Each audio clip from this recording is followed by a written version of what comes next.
Chapter 1: The Abandoned House. It was a dark and stormy night when 12-year-old Emma and her friends, Sarah and Alex, decided to explore the abandoned house on the edge of town. They had heard rumors that strange things happened there, like voices coming from the walls and doors slamming shut by themselves. As they walked towards the house, Emma felt a chill run down her spine.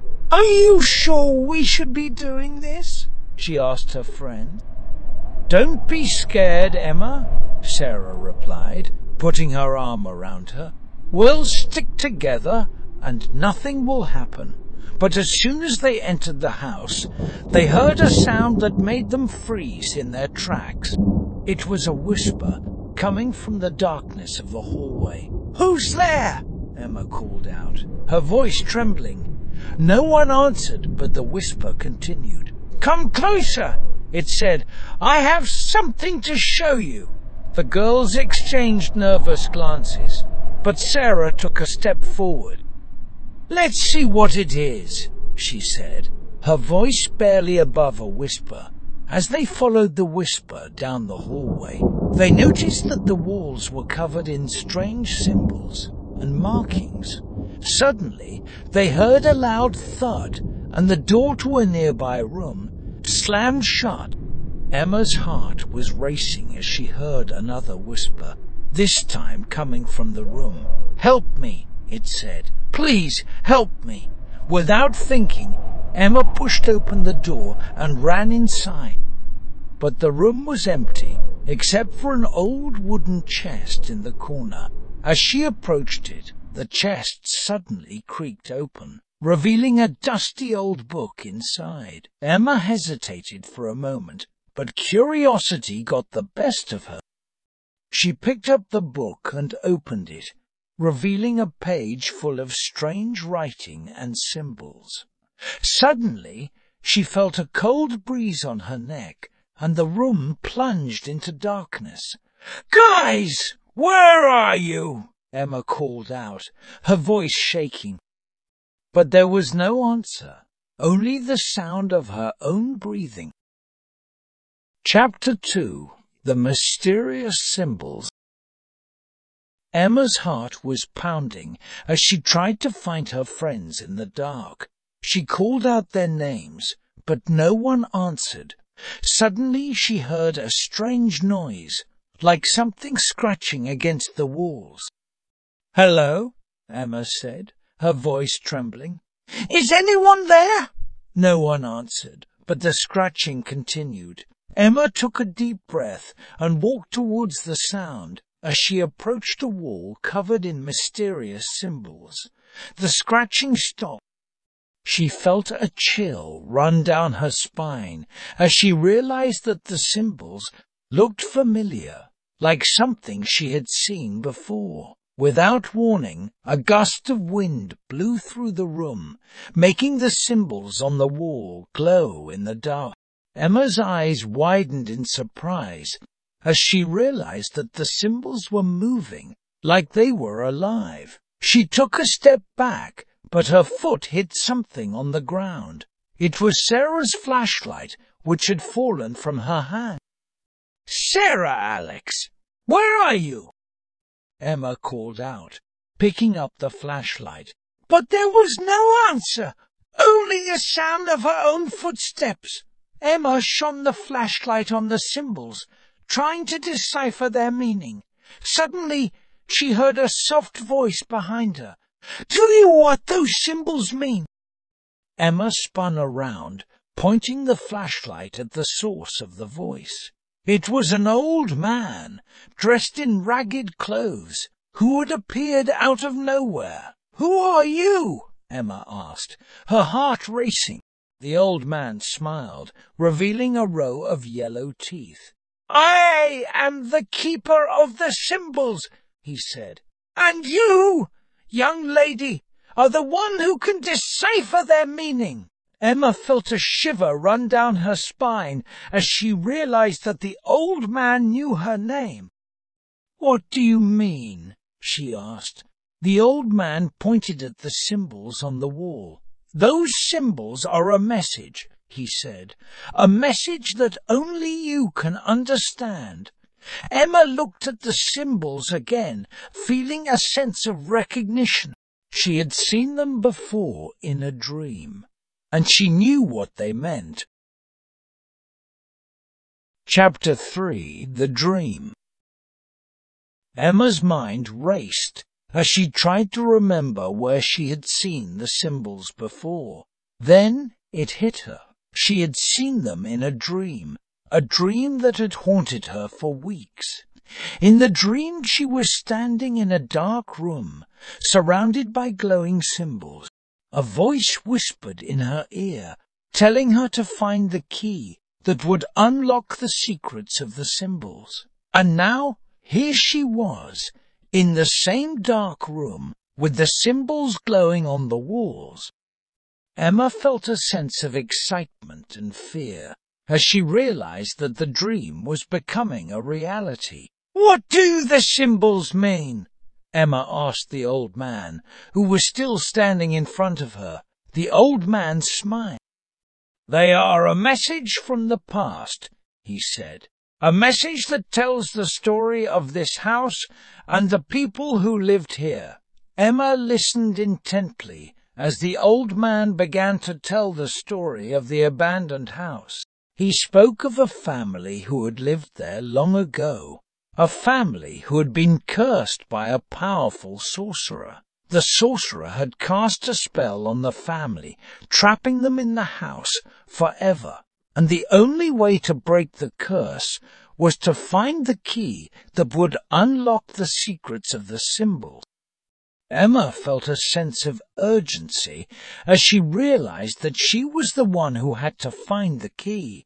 She looked at the symbols again, trying to decipher their meaning. Suddenly, she heard a sound behind her.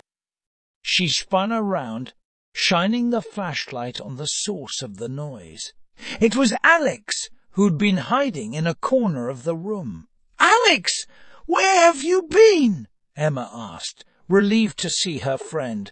"I got scared and hid," Alex replied, looking around the room nervously.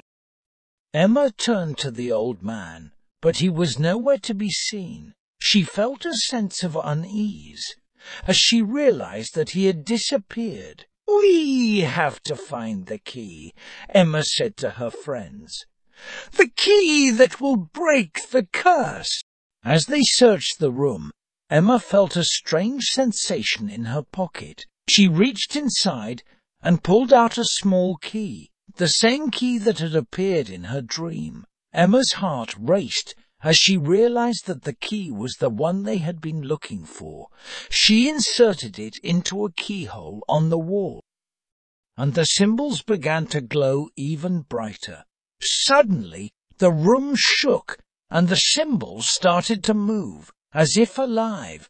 Emma's heart raced as she realized that the curse was about to be broken. Chapter 4: Breaking the Curse. Emma, Alex, and Sarah watched in amazement as the symbols on the wall began to move, forming a pattern that seemed to come alive before their eyes. The room shook with a violent force, and they were all thrown to the ground. When they regained their senses, they found that the room had changed. The walls were no longer covered in symbols, but were now painted a bright, cheerful color. The air was fresh, and the room was filled with sunlight. Emma looked around, feeling a sense of relief and wonder. The curse had been broken, and they had succeeded in their mission. "We did it," she said, smiling at her friends. But then a voice behind them made them all jump. "Not so fast," said a dark figure standing in the doorway. "You may have broken the curse, but you cannot escape the consequences." Emma recognized the figure as the sorcerer from the old man's story. He stepped into the room, a menacing look on his face. "You have trespassed in my domain," he said. And now you must pay the price." Emma felt a sense of fear as the sorcerer raised his hand, pointing it directly at her. But before he could say or do anything else, a bright light engulfed the room. Emma felt a sense of warmth and safety as the light enveloped her. When the light faded, the sorcerer was gone, and Emma was left alone in the room. She looked around, feeling a sense of confusion and wonder. What had just happened? Was it all a dream? Or had they really broken the curse and defeated the sorcerer? As she stepped out of the room, she saw her friends waiting for her. They all looked at each other, not knowing what to say. Finally, Sarah spoke up. "I think we should go home," she said. "This has been a crazy adventure, but I think it's time to call it a day." Emma nodded, feeling a sense of exhaustion and relief. She had faced her fears and come out victorious, and now she was ready for whatever challenges lay ahead. As they left the house, Emma looked back one last time, feeling a sense of nostalgia and wonder. The house had been a mystery, a puzzle that she had solved. And now it was time to move on to the next adventure. Chapter 5. Return to Reality. As Emma, Alex, and Sarah walked back to their neighborhood, they talked about the incredible adventure they had just experienced.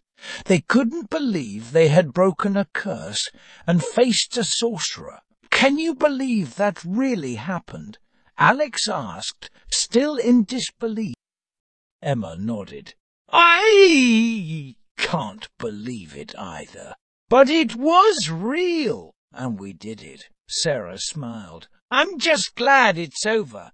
I don't think I could handle any more excitement today." As they approached Emma's house, they noticed that something was wrong. There was an ambulance parked outside, and people were gathered around. Emma's heart sank as she realized that something had happened to her mother. She ran towards the house, her friends following closely behind. Got inside, they found Emma's mother lying on the couch, unconscious. Emma's father was standing next to her, tears in his eyes. "What happened?" Emma asked, feeling a sense of panic. "She had a heart attack," her father replied. "We called an ambulance, but we don't know if she's going to make it." Emma felt her world collapsing around her. She couldn't lose her mother, not after everything they had been through. As they waited for news from the hospital, Emma felt a sense of despair. She wished she could do something to help her mother, to make her better, and then she remembered the symbols that had appeared in her dream, and that had led her to the cursed house. Could they be the key to saving her mother? Without a second thought, Emma grabbed a piece of paper and a pen and began to draw the symbols.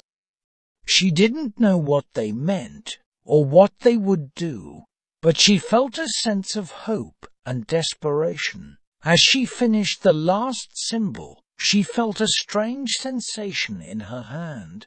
The paper began to glow, and Emma felt a surge of energy flowing through her body. "What's happening?" Alex asked, looking at Emma in amazement. "I don't know," Emma replied, feeling a sense of wonder and excitement. Suddenly the room shook, and a bright light filled the air. Emma felt as if she was being lifted off the ground, and then everything went black. When she woke up, she was lying on the floor, surrounded by her friends. They all looked at her with a mixture of awe and confusion. "What happened?" Sarah asked. Emma smiled, feeling a sense of relief and joy. "I don't know," she replied, "but I think we just saved my mother's life." Chapter 6. Aftermath. Emma's mother made a full recovery, much to the relief of Emma and her family. They couldn't believe that the symbols had actually worked and saved her life. It was a miracle, and Emma couldn't help but wonder what other mysteries and wonders the world had to offer. She started to research the symbols and the supernatural forces that had led her to them. She became fascinated by the unknown and started to explore the mysteries of the world. But as much as Emma enjoyed delving into the unknown, she couldn't forget the dangers that came with it. She knew that there were dark forces out there that could hurt her and her loved ones. One day, she received a message from an anonymous sender. The message contained a warning. The sorcerer you defeated will not forget what you did. Be careful, for he will seek revenge. Emma felt a sense of fear and uncertainty. She didn't know who had sent the message or how they knew about the sorcerer, but she couldn't ignore the warning. She discussed it with her friends, and they agreed that they needed to be careful. They didn't want to put themselves or their families in danger. But even as they tried to move on and return to their normal lives, they couldn't forget the incredible adventures they had experienced. They had faced their fears and overcome them, and they knew that they were capable of doing anything they set their minds to. As time passed, Emma and her friends continued to explore the mysteries of the world, but they did so with caution and respect for the unknown. They knew that they had a responsibility to use their knowledge and power for good, and they were determined to make a difference. And as Emma looked back on the incredible journey she had been on, she knew that she had found her true calling. She was a seeker, a discoverer, a protector of the unknown, and she couldn't wait to see where her adventures would take her next. Chapter 7: New Beginnings. As Emma and her friends finished their last year of high school, they knew that their lives were about to change. They were all going to different colleges and pursuing their own dreams and goals. Emma had decided to study anthropology and explore the cultures and beliefs of different societies. She knew that there was so much to learn and discover, and she was excited to continue her journey of exploration and discovery.